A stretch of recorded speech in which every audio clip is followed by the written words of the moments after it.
Eh bien, bonjour, bonsoir, j'espère que vous allez bien, c'est Flo. Et aujourd'hui, on se retrouve pour les spoilers du chapitre 241 de Jujutsu Kaisen. Avant que cette vidéo ne commence, je vous le rappelle, si vous voulez me soutenir sur les prochaines vidéos, n'oubliez pas de vous abonner à la chaîne et c'est parti. Ce chapitre 241, il s'intitule Stupide survivant comme les chapitres précédents, mais cette fois-ci, il va s'appeler Victoire.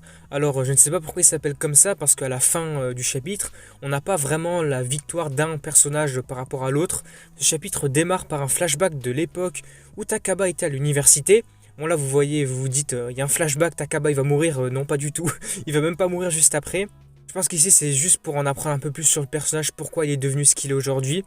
Du coup nous voyons un Takaba jeune qui est vu en train de crier sur son ami parce que celui-ci est arrivé en retard. Nous allons voir que les deux personnages sont en train de répéter, donc pour une sorte de spectacle, mais l'ami de Takaba n'arrive pas à se souvenir de son texte car il ne l'a pas mémorisé tout simplement. L'ami de Takaba s'excuse alors, mais Takaba lui-même va commencer à lui crier dessus en lui disant que cette personne-là, donc son ami, n'est pas vraiment désolé et il va insister sur le fait que son ami il devrait s'excuser et dire qu'il est désolé. Mais ce personnage va alors s'énerver à son tour et va commencer à lui crier dessus en retour en disant qu'il soutient Takaba parce qu'il a l'air si peu amical. Il va alors lui reprocher plusieurs choses, là tu ne viens pas aux soirées alcoolisées, tu ne ris pas aux blagues des autres. Takaba lui répond je rigolerai que s'ils sont drôles justement. Son ami lui répond c'est à cause de toi qu'on ne se fait pas embêter par les autres. Moi je comprends pas trop le délire de vouloir se faire embêter par les autres mais on continue. Takaba va alors se mettre en colère encore plus contre son ami qui lui reproche d'être en retard à l'entraînement parce qu'ils ne font même pas de spectacle 2 fois par an et que leurs blagues sont périmées en quelque sorte et ne sont plus vraiment au goût du jour parce qu'elles n'ont pas été réutilisées depuis longtemps. Takaba va même venir à frapper son ami lorsque ce dernier va lui demander s'il est jaloux parce qu'il n'est pas populaire auprès des femmes. Takaba va répondre j'essaie de te dire que nous devrions vraiment être sérieux au sujet de la comédie, idiot. Son ami lui répondra ce n'est pas amusant de faire la comédie avec toi. Comment les téléspectateurs pourraient-ils rire alors que même nous ne pouvons pas le faire? Le chapitre va alors continuer en changeant de scène qui va ensuite passer à Takaba avec une coupe afro, je ne sais pas pourquoi on passe à ça, mais bon c'est un nouveau délire, bon là pour le coup c'est assez drôle. Nous allons voir donc Takaba qui va lire des commentaires à propos de lui, dont l'un qui va dire avant le numéro je me suis senti sale, tu devrais mourir. Bon, c'est vraiment un commentaire pas très cool, hein, c'est vraiment horrible. Son collègue, donc ami je pense, va tenter de le consoler en lui disant qu'il est impossible de faire en sorte que tout le monde pense qu'une blague est drôle.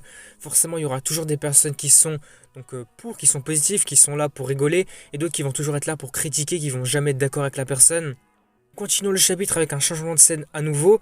Nous allons voir l'ami de Takaba parler de démission. Est-ce qu'il va arrêter la comédie ou tout simplement arrêter d'être avec Takaba? On va voir ça. Takaba va essayer de l'encourager, mais son ami se fâche en criant notre camarade de classe a une position décente au travail, il a une femme et un enfant. Jusqu'à quand allons-nous continuer? Nous changeons encore de scène une fois de plus où nous allons voir Takaba qui se retrouve seul dans sa chambre. On va apprendre qu'il aimerait pouvoir participer à des émissions en tant que membre régulier pour notamment faire des sketchs et même plus encore. Takaba va se demander jusqu'à quand il doit continuer comme ça. Il dira ensuite c'est jusqu'à ce que vous pensiez que vous avez tout fait qui est drôle. Nous apprendrons également que Takaba dit qu'il se sentait plutôt seul à ce moment-là. Il essayait d'être le plus drôle possible pour que tout le monde se moque de lui. Il était heureux parce qu'il avait de plus en plus d'amis, mais jamais de partenaires, vraiment de personnes qui étaient à ses côtés. La résolution de Takaba était alors la suivante. Je veux que les autres en sachent plus sur moi. S'ils en savent plus sur moi, ils me trouveront encore plus drôle que je ne le suis actuellement. Alors je ne me sentirai plus seul. Nous allons voir ensuite Takaba, petit cette fois-ci, qui va demander ce que signifie faire de la comédie sérieusement. L'enfant va leur demander à nouveau pourquoi fais-tu de la comédie. Takaba dit qu'il a commencé à faire de la comédie parce qu'il voulait que tout le monde le connaisse mieux, davantage. Je me faisais des allusions juste pour affirmer mes pensées, je n'étais pas confronté à la comédie. Quand ai-je cessé de faire la comédie sérieusement? C'est parce que je ne voulais pas me blesser. Et puis c'est ainsi que les différents flashbacks vont se terminer, nous allons revenir à la réalité, à l'instant présent avec Takaba contre Kenjaku. Nous allons voir Kenjaku qui est sur le point d'attaquer Takaba, mais il va s'arrêter soudainement en regardant la façon dont Takaba va s'incliner devant lui. Kenjaku va être ensuite hypnotisé par ça. Nous allons voir qu'il est hypnotisé par le Dojezab de Takaba. Alors je ne sais pas exactement ce que c'est, mais ça doit être peut-être une technique ou quelque chose comme ça. Je ne sais pas exactement ce que c'est, il faudra voir avec les différentes traductions, quelque chose comme ça. Et face à ça, Kenjaku va dire tout simplement c'est magnifique. Par la suite, on apprend que c'est un Dojeza qui vient directement du cœur. Kenjaku dira j'avais une vingtaine d'années lorsque j'ai atteint ce niveau. Mais attendez, qu'est-ce que je suis en train de dire? Ici, comme Kenjaku le dit, Takaba semble pouvoir altérer la personnalité et la mémoire. Donc là, dans le cas de Kenjaku, il contrôle un peu ses pensées.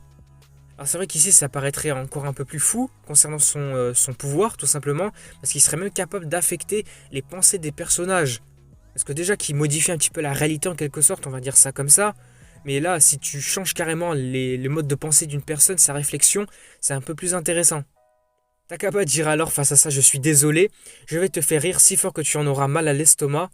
Et puis sur la dernière page du chapitre, nous allons voir Takaba disant: voici ma comédie. Et là, on va avoir une petite note du liqueur. Il va dire: il dit juste ma comédie, mais voyons, c'est clairement une blague de Naruto. Alors là, franchement, je ne vois pas du tout la référence. Si vous l'avez, n'hésitez pas à l'expliquer dans les commentaires ce que vous pensez concernant ça. Mais moi, je ne l'ai pas du tout, du coup, je vois pas la ref, tout simplement. Et Kenjaku va dire: peux-tu vraiment me faire rire? Un grand moment de rire, un grand rire avec des scores parfaits. Et c'est ainsi que le chapitre se termine et nous apprenons qu'il y a une pause la semaine prochaine. Bon, qui dit pause, dit peut-être changement de point de vue. Est-ce qu'on va revenir sur Yuji, Sukuna, Iguruma, etc. Voir les extensions de territoire, tout ça, ça va être beaucoup plus intéressant, je pense. Parce que là, on est plus tourné sur la comédie, Takaba, etc. C'est vrai que c'est bien, mais c'était pas ce qui me hypait le plus concernant ma personne, tout simplement. Du coup voilà, on s'arrête là pour ces spoilers. N'hésitez pas à me dire ce que vous en avez pensé. En tout cas, moi, de mon point de vue, le chapitre aurait été bien. C'est vrai qu'on en a appris un petit peu plus concernant Takaba. Ça aurait été tout de même intéressant. Et puis je pense que d'ici 2 semaines, ça sera peut-être plus intéressant. On va revenir sur Sukuna Yuji, en tout cas je l'espère. Et puis on s'arrête là. Si la vidéo vous a plu, n'hésitez pas à liker, à commenter, à partager. Surtout n'oubliez pas de vous abonner à la chaîne pour me soutenir sur les prochaines vidéos spoilers. Et du coup moi je vous dis à la prochaine. 領域展開